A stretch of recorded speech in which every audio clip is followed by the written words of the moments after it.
जय हिंद फ्रेंड्स, मैं हूं Akshay Jain, director of Sannati academy Nashik. ये जो लेक्चर है इसमें हम लोग देखेंगे ट्रायंगल्स के बारे में। ये lecture 9th CBSE, 9th ICSE और 9th एसएससी सभी के लिए यूजफुल है।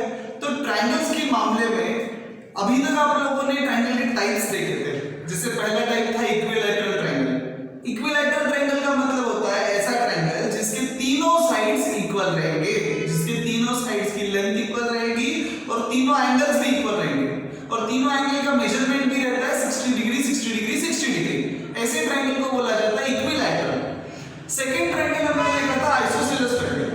आइसोसेलेस ट्रायंगल के मामले में कोई भी दो साइड्स इक्वल रहते हैं और एक बेस रहता है, ठीक है, जिसमें दो साइड्स इक्वल है और तीसरी साइड अनइक्वल है, उसको बोला जाता है आइसोसेलेस ट्रायंगल। जिसमें तीनों साइड्स इक्वल है उसको बोला जाता है इक्विलैटरल ट्रायंगल, और जिसमें तीनों साइड्स की लेंथ अलग-अलग है उसको बोला जाता है स्केलर ट्रायंगल। ऐसे तीन टाइप के ट्रायंगल्स हम लोगों ने देखे थे, इक्विलैटरल, आइसोसेलेस और स्केलर। ये बेसिक नॉलेज था अभी तक जो आप लोगों ने ट्रायंगल्स के बारे में देखा था। अब ट्रायंगल्स क्या है? Triangle is a figure who has 3 sides, 3 vertex and 3 angles. It is a closed figure, ठीक है। अब ट्रायंगल के मामले में इस चैप्टर में थोड़ा सा और डिटेल में हम लोग देखेंगे कॉन्ग्रुएंसी ऑफ टू ट्रायंगल्स के मामले में। इसमें इनइक्वालिटीज ऑफ ट्रायंगल्स के मामले में भी अभी तक पार्ट था, लेकिन इस साल कोविड-19 की वजह से जो सिलेबस रिमूव कर दिया गया है, जो सिलेबस मॉडिफाई कर दिया गया है, उसके हिसाब से इनइक्वालिटी ऑफ ट्रायंगल वाला पार्ट इस चैप्टर में से रिमूव कर दिया गया है। तो अभी फिलहाल आपको इस चैप्टर में सिर्फ कॉन्ग्रुएंसी ऑफ ट्रायंगल के मामले में डिस्कस करना है, ठीक है। अब पहले हम लोग देखते हैं कि two figures are congruent means what. कोई भी दो फिगर रहे, either they are triangle, either they are quadrilateral, either they are pentagon and so on. तो कोई भी दो फिगर अगर कॉन्ग्रुएंट है, ऐसा अगर हमें कहना है, तो हम कब कहेंगे? कोई भी दो फिगर कॉन्ग्रुएंट होने के लिए उसकी साइज, उनका शेप और उनका एरिया सब कुछ इक्वल होना चाहिए। क्या कहा मैंने? Size, shape and area, everything should be equal. मतलब अगर आप कोई कार्डबोर्ड का बड़ा सारा शीट लेते हो, उसमें से कोई दो फिगर आप लोग कट कर लेते हो, तो वो दोनों फिगर को अगर आप एक के ऊपर एक रखते हो तो कंप्लीटली ओवरलैप होना चाहिए, कहीं से भी कोई कॉर्नर, कोई साइड बाहर नहीं आनी चाहिए। अगर ऐसे आप लोग कट करते हो, so those two figures are known as congruent figures. इन simple words they are twins, जुड़वा, ठीक है। तो अभी हम लोग ट्रायंगल की कॉन्ग्रुएंसी के बारे में देखते हैं। कोई भी दो ट्रायंगल कब कॉन्ग्रुएंट रहेंगे? जब उनके करस्पॉन्डिंग पार्ट्स इक्वल रहेंगे। सारे पार्ट्स नहीं, करस्पॉन्डिंग पार्ट्स इक्वल रहेंगे। जैसे देखो, मैं एक ट्रायंगल लेता हूं, ये वाला, ये एक राइट एंगल ट्रायंगल है, ठीक है, और एक मैं ट्रायंगल लेता हूं, ये वाला, ये भी एक राइट एंगल ट्रायंगल है। इन दोनों ट्रायंगल में देखो, ये साइड इस साइड से इक्वल है क्या? नहीं। नेमिंग कर लेते चलो पहले। ये ए बी सी, ये पी क्यू आर, ऐसे दो ट्रायंगल हो गए। अभी आप लोग मुझे बोलो, मैंने कहा सब साइड्स इक्वल होने चाहिए, तो A B is equal to Q R होना जरूरी है क्या? बिल्कुल नहीं। इसमें कैसा होता है, कॉन्ग्रुएंट के मामले में करस्पॉन्डिंग पार्ट्स इक्वल रहते हैं। अभी ए बी की करस्पॉन्डिंग साइड कौन है? पी क्यू है। बी सी की करस्पॉन्डिंग साइड है क्यू आर and AC की corresponding side है PR. So for this two triangles to be equal congruent, ये दोनों triangle congruent होने के लिए AB should be congruent with PQ. AB और PQ equal होने चाहिए। फिर BC should be equal to QR. And then hypotenuse, दोनों के hypotenuse AC should be equal to hypotenuse of second triangle PR. ठीक है। सो दोनों की हाइपोटेन्यूज इक्वल हो गई, करस्पॉन्डिंग साइड्स इक्वल हो गए, तो ये ट्रायंगल को हम लोग बोल सकते हैं ये कॉन्ग्रुएंट ट्रायंगल्स है। फिर इसके एंगल्स भी इक्वल रहते हैं। देखो 90 डिग्री के साथ 90 डिग्री कॉन्ग्रुएंट हो गया। फिर ये वाले एंगल के साथ ये वाला एंगल भी इक्वल रहेगा, और ये वाले एंगल के साथ ये एंगल भी इक्वल रहेगा। इस तरीके से दो फिगर्स अगर कॉन्ग्रुएंट है तो उसके तीनों करस्पॉन्डिंग साइड्स, तीनों साइड्स मैंने नहीं कहा, मैंने क्या कहा? करस्पॉन्डिंग साइड्स, और तीनों करस्पॉन्डिंग एंगल्स इक्वल रहेंगे। अब करस्पॉन्डिंग मतलब सेम पोजीशन ऑफ एंगल, मतलब जिस टेक्सचर में ये एंगल रहेगा उसी पैटर्न में ये एंगल रहेगा, जिस पोजीशन में वो साइड रहेगी वैसे पोजीशन में दूसरी साइड रहेगी। अगर करस्पॉन्डिंग साइड्स और करस्पॉन्डिंग एंगल्स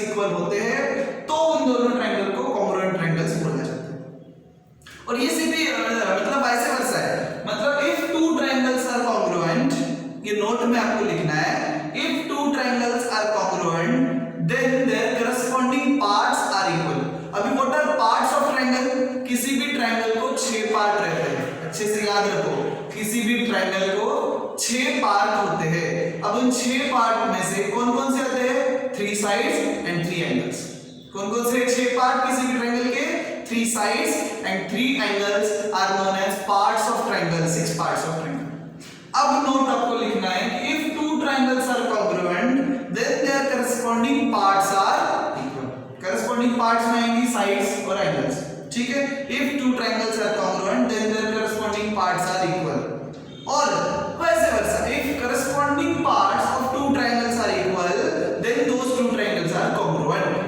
ठीक है?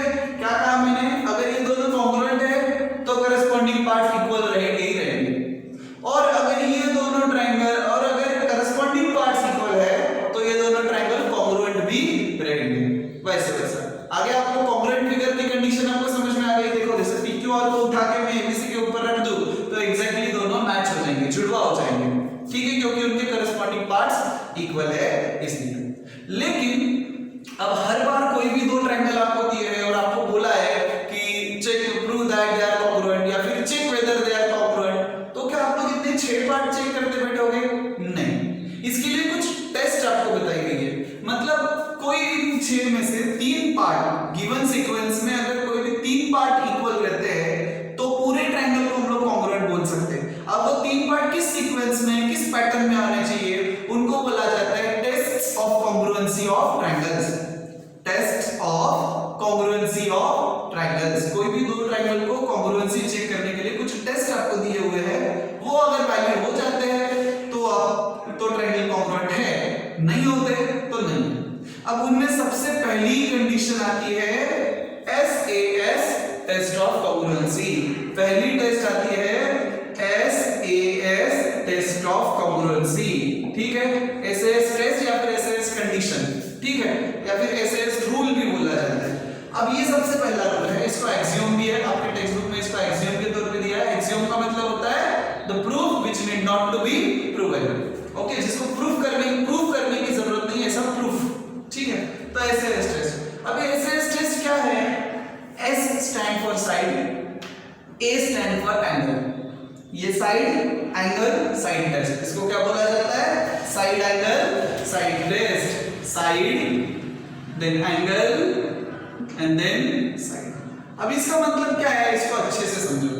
कोई भी दो ट्रायंगल अगर आपको दिए हैं तो दोनों ट्रायंगल में ये सीक्वेंस से अगर 3 पार्ट्स इक्वल आते हैं, मतलब एक साइड फिर बीच में एंगल फिर साइड फिर एंगल फिर साइड, इस सीक्वेंस में अगर दोनों ट्रायंगल के करस्पॉन्डिंग पार्ट्स इक्वल है तो वो ट्रायंगल ऑटोमेटिकली कॉन्ग्रुएंट हो जाते हैं। अभी देखो इसको थोड़ा सा और एक्सप्लेन करता हूं। मैं 2 ट्रायंगल कंसीडर करता हूं। यहाँ पे ये एक ट्रायंगल है और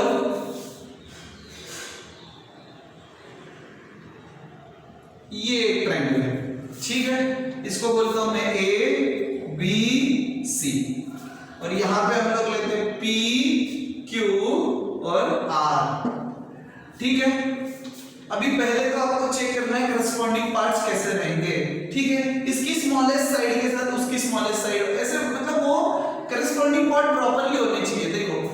और ट्रायंगल के कॉन्ग्रुएंसी के मामले में उनको सीक्वेंस में लिखना ही कंपलसरी होता है। जैसे देखो वो बात मैंने यहाँ पे बताना रह गया था, वो पहले बताता हूँ, फिर इसके बारे में हम लोग डिस्कस करते हैं। देखो जैसे इन दोनों ट्रायंगल की कॉन्ग्रुएंसी लिखनी है, तो अगर मैं लिखता हूँ triangle ABC is congruent to triangle QPR, तो ये चलेगा?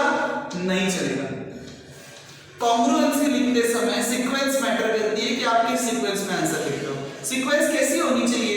देखो A angle should be equal to this, मतलब पहला एंगल पहले के साथ, दूसरा एंगल दूसरे के साथ, तीसरा एंगल तीसरे के साथ इक्वल होना चाहिए, उसको बोलते हैं कोएग्जैक्ट सीक्वेंस। देखो सीक्वेंस कैसी होती है, इनको लिखते समय मुझे लिखना पड़ेगा कि triangle ABC should be congruent to triangle PQR, triangle ABC should be congruent to triangle PQR।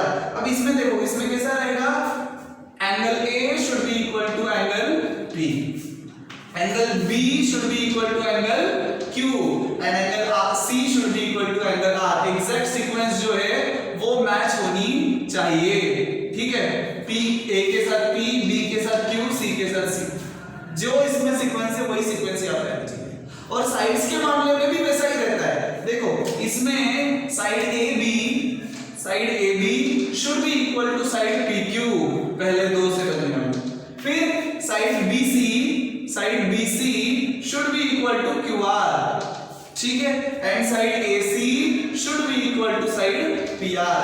ये पूरी कंडीशन मतलब 6 एंगल के साथ, सॉरी 3 एंगल के साथ 3 करस्पॉन्डिंग एंगल की सीक्वेंस और 3 साइड्स के साथ 3 करस्पॉन्डिंग साइड्स की सीक्वेंस इक्वल होनी चाहिए, तभी दोनों एंगल की कॉन्ग्रुएंसी को प्रॉपर्ली लिखा है ऐसा माना जाता है। वरना आपका आंसर गलत भी दिया जा सकता है। कुछ लोग इसको राइट बोल देंगे, लेकिन मेरी नजर में ये राइट नहीं है। अभी से आपको प्रॉपर्ली सीक्वेंस में आंसर लिखने की आदत होनी चाहिए, ठीक है। नेक्स्ट अभी हम लोग देखते हैं SS test for proving congruency of two triangles, ठीक है।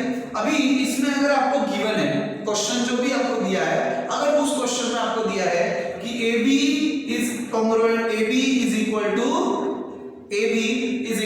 PQ, AB is equal to PQ, ये गिवन है आपको, ठीक। फिर उसके बाद आपको दिया है कि BC is equal to QR, BC और QR इक्वल है, और angle B is equal to angle Q, ये कंडीशन अगर आपको दी है तो इसमें देखो कैसा है, AB is equal to PQ, तो AB और PQ दोनों इक्वल हो गए, तो यहाँ पे मैं लिख देता हूँ AB is equal to PQ, ये गिवन है आपको क्वेश्चन में। फिर आपको दिया है एंगल B, अब सिर्फ एंगल B बोलो या फिर एंगल ABC बोलो, एक ही होता है। So angle ABC is equal to angle PQR। यहाँ पे आप लोग पूरा नाम नहीं लिखते हो एंगल का तो चलेगा, क्योंकि वो यूनिक एंगल है। हाँ, कभी कभी ऐसा होता है एंगल B पे 2 एंगल बन जाते हैं, जैसे अगर मैं ड्रॉ करता हूँ ये वाली लाइन, समझो मैंने यहाँ पे ऐसी लाइन ड्रॉ कर दी, तो अभी P एंगल ये है कि ये है, आप कंफ्यूज हो जाओगे, तो अब आप नहीं लिख सकते।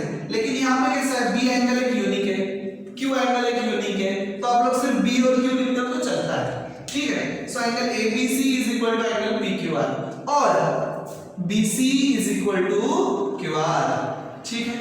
तो यहाँ पे सीक्वेंस कैसी होगी देखो, one side is congruent to one side, then another side is congruent to another side and angle inscribed between those two sides, ये दोनों साइड्स के बीच वाला जो एंगल है दोनों ट्रायंगल में वो इक्वल होना चाहिए। कभी भी दो साइड्स अगर दो ट्रायंगल की इक्वल है तो एंगल के मामले में वो एंगल ऐसा होना चाहिए जो उन दोनों इक्वल साइड्स के बीच में एंगल हो, इंस्क्राइब्ड एंगल हो, मतलब ये B और ये Q, तो वो दोनों ट्रायंगल बोला जाएगा। देयरफॉर टू ट्रायंगल मतलब ट्रायंगल ABC, यहाँ पे ट्रायंगल ABC आएगा, लेकिन वहां पे देखो अभी A को करस्पॉन्डिंग कौन आएगा, AB को करस्पॉन्डिंग है PQ, फिर BC को करस्पॉन्डिंग है QR और AC को करस्पॉन्डिंग है PR। तो angle A is corresponding to P, B is Q and C is to R. So this is congruent with triangle PQR, ये सीक्वेंस में। लेकिन अभी इसमें समझो अगर एंगल B दिया है इधर, और समझो देखो एंगल B और Q के मामले में कुछ भी नॉलेज आपको नहीं दिया है, आपको ये दिया है कि AB is equal to PQ और BC is equal to QR, but third वाला जो कंडीशन दी है उसमें पता है angle C is equal to angle R। फिर अब आप लोग बोल सकते हो कि ये दोनों ट्रायंगल कॉन्ग्रुएंट है, नहीं बोल सकते। ये जो टेस्ट है साइड एंगल साइड, ये टेस्ट में दोनों साइड्स के बीच में ही एंगल होना चाहिए, यही सीक्वेंस साइड एंगल साइड। अब इसमें देखो इसमें सीक्वेंस कैसे बन जाएगी, साइड साइड एंगल नहीं चलेगा, वो SSA हो जाएगा, ठीक है कि नहीं, साइड साइड एंगल या फिर एंगल साइड साइड, कैसे भी बोलो नहीं चलेगा। क्यों? क्योंकि जब दो साइड पता है तो उन दोनों साइड के बीच वाला एंगल अगर इक्वल दिया है, यहाँ पे भी और यहाँ पे भी, दोनों ट्रायंगल में जो दोनों साइड्स कॉन्ग्रुएंट है उन दोनों साइड्स के बीच वाला जो एंगल है वही अगर आपको कॉन्ग्रुएंट दिया है तो ये रूल लगेगा, वरना नहीं लग सकता, ठीक है। याद रखना है दो साइड्स है तो उनके इंस्क्राइब्ड एंगल ही होना चाहिए, मतलब ये दोनों साइड है तो उसके इंस्क्राइब्ड एंगल, जो दोनों साइड है उनके बीच वाला, मतलब वो दोनों साइड को ज्वाइन करने से जो बीच वाला एंगल बनता है वही एंगल दिया है तो ये रूल लगेगा, अदरवाइज नहीं लगेगा, ठीक है।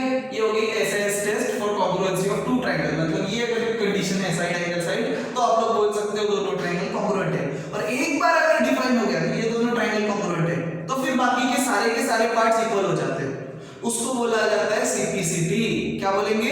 सीपीसीटी। सीपीसीटी स्टैंड फॉर, यहाँ पे ऊपर लिख के देता हूं मैं, CPCT. CPCT stand for corresponding parts of congruent triangles. क्या होता है सीपीसीटी का मतलब? Corresponding parts of congruent triangle. ठीक है, corresponding parts of congruent triangle, उसको बोला जाता है सीपी। मतलब जब आपका डिफाइन हो जाता है, मतलब प्रूव हो जाता है कि ये दोनों ट्रायंगल कॉन्ग्रुएंट है, तो उसके बाद ये तीनों को छोड़ के बचे हुए तीनों पार्ट भी ऑटोमेटिक कॉन्ग्रुएंट हो जाते हैं। उसको आप लोग सीपीसीटी रूल से कॉन्ग्रुएंट बता सकते हो। जैसे देखो यहाँ पे पहले ये क्यू और बी के बारे में दिया था कि ये दोनों इक्वल है, तो वो रूल से यहाँ पे हमने प्रूव कर दिया कि triangle ABC is congruent to PQR। फिर अब मैं लिख सकता हूँ कि therefore AC is equal to PR by rule CPCT.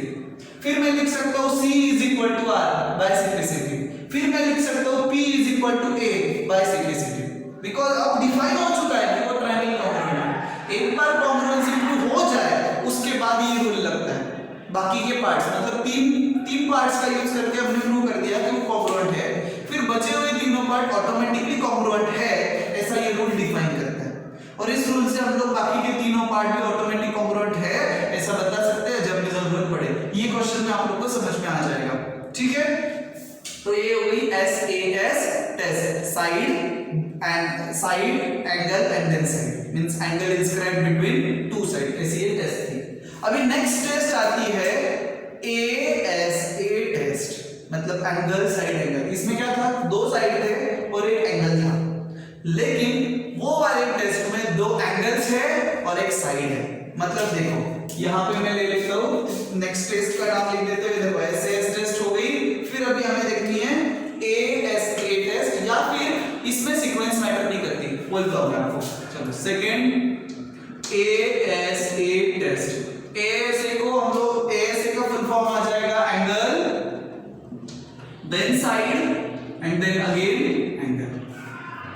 मतलब देखो यहाँ पे दो साइड के बीच में एक एंगल था, वहां पे दो एंगल्स के बीच में एक साइड है, लेकिन यहाँ पे सीक्वेंस बदल दो तो चलता है।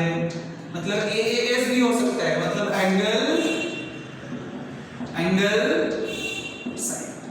मतलब इसमें देखो जब दो एंगल, हमें पता है कि if two angles are congruent, तो एक जो साइड है वो कहीं पे भी हो।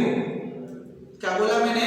If two angles are equal then third side whatever it's place चलेगी।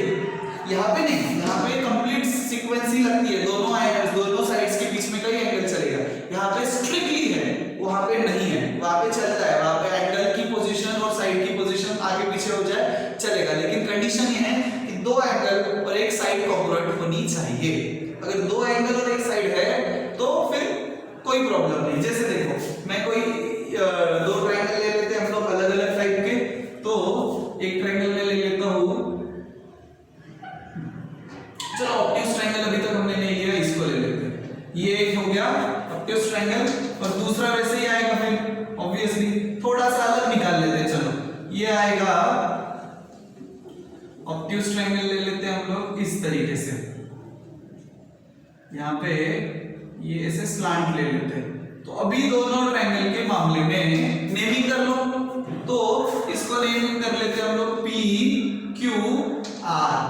ठीक, यहाँ पे EFG, ठीक है, ये पॉइंट हो गया PQR, ये EFG।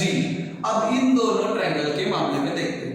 अब मुझे अगर बोला गया है कि angle Q is equal to angle E, okay, angle P is equal to angle E, angle Q is equal to angle F। देखो P के साथ E इक्वल है, Q के साथ F इक्वल है, और side EQ, side QR is equal to FG। तो ये दोनों ट्रायंगल कॉन्ग्रुएंट बोले जा सकते हैं क्या? बिल्कुल बोले जा सकते हैं। इसमें देखो दो एंगल है, P के साथ E इक्वल है, Q के साथ F इक्वल है, और QR के साथ EFG इक्वल है, तो ये दोनों ट्रायंगल कॉन्ग्रुएंट है। ठीक है, क्या हुआ? दो एंगल और एक साइड इक्वल हो गई, तो ये दोनों ट्रायंगल कॉन्ग्रुएंट है। और एक बार डिफाइन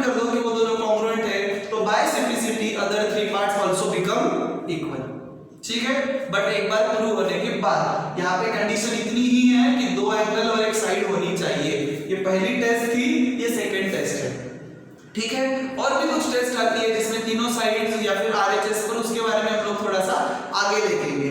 ये दोनों टेस्ट आपके समझ में आ गई होगी। यहाँ पे दोनों साइड और उन दोनों के बीच में का एंगल होना चाहिए स्ट्रिक्टली। यहाँ पे दो एंगल और एक साइड होनी चाहिए, सीक्वेंस डजंट मैटर्स। दो एंगल और एक साइड होनी चाहिए, सीक्वेंस डजंट मैटर्स। ठीक है, तो ये एक टेस्ट है और ये एक टेस्ट है। मतलब कोई भी दो एंगल और एक साइड इक्वल है तो भी चलेगा, या फिर दो साइड और उनके बीच में का एंगल दिया है तो भी चलेगा, दोनों ट्रायंगल में।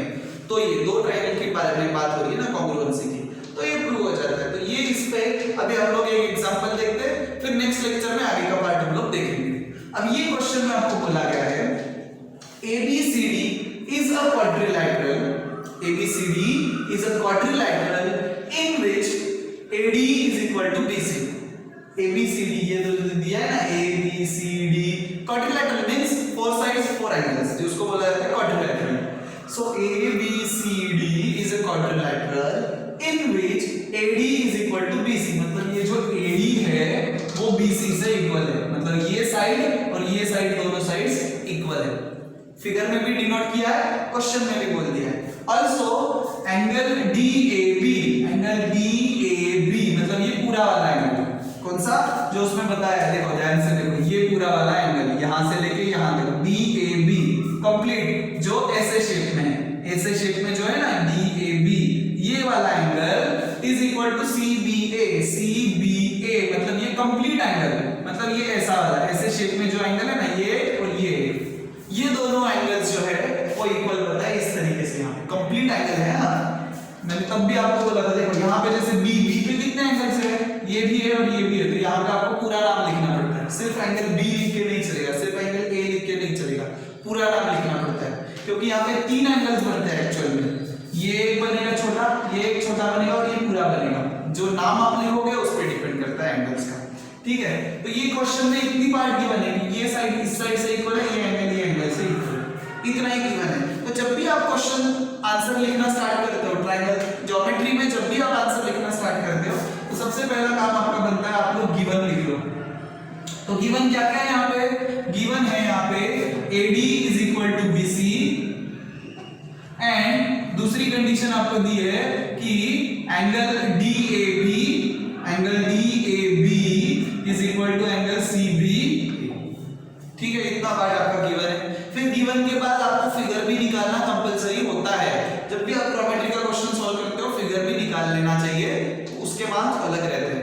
उसके बाद आपको लिखना है टू प्रूव, मतलब आपको क्वेश्चन में क्या प्रूव करना है वो आपको लिखना है। पर अभी टू प्रूव में यहाँ पे नहीं लिखूंगा, आपको लिखना है यही तीनों पॉइंट है एज इट इज, आपको यहाँ पे लिखने हैं।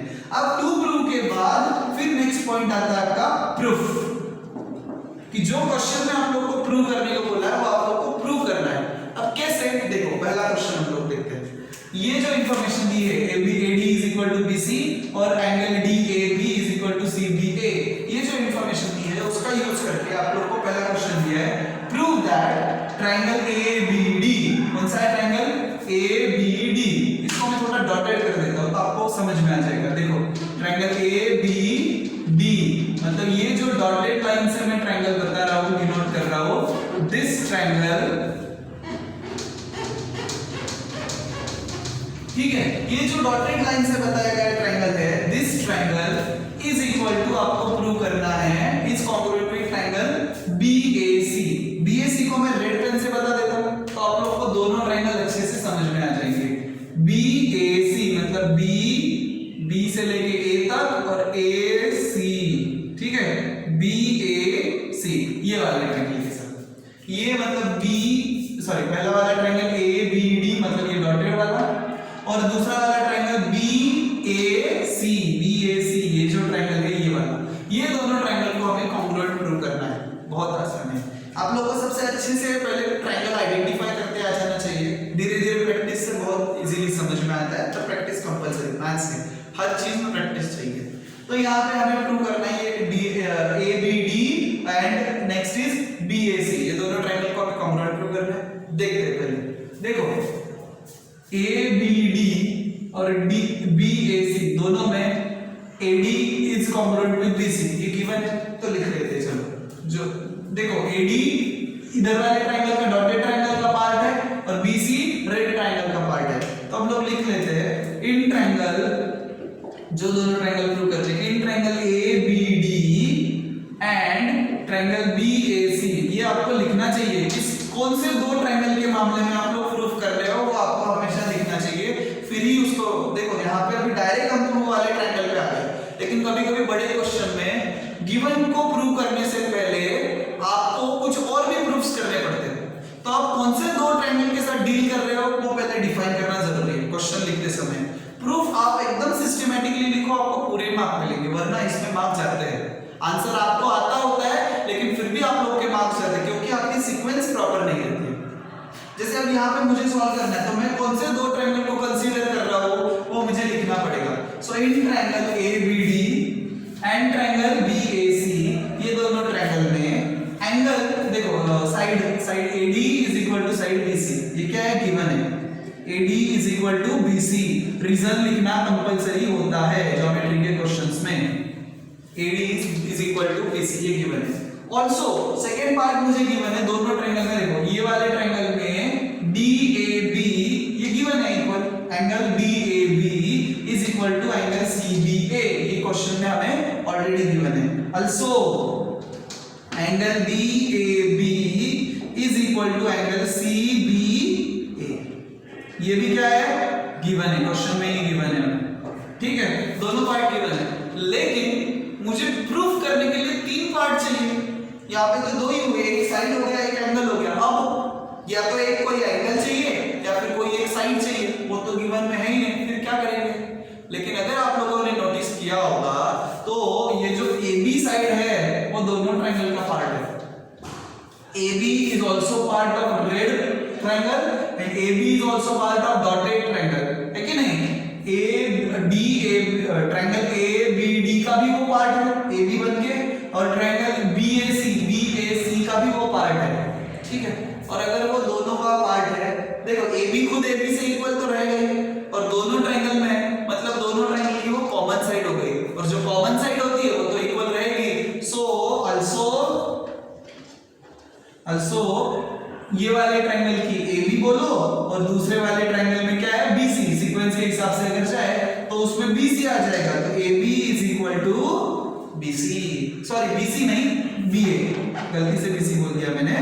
AB is equal to BA, ये AB is equal to BA, वो तो इक्वल ही है because it is common side, वो भी रीजन में आपको लिखना है, कॉमन साइड दोनों ट्रायंगल में वो कॉमन है। तो अभी देखो यहाँ पे ये साइड इसके साथ इक्वल है, ये एंगल इसके साथ इक्वल है, और ये जो है ये तो कॉमन साइड है खुद ही, मतलब क्या हुआ।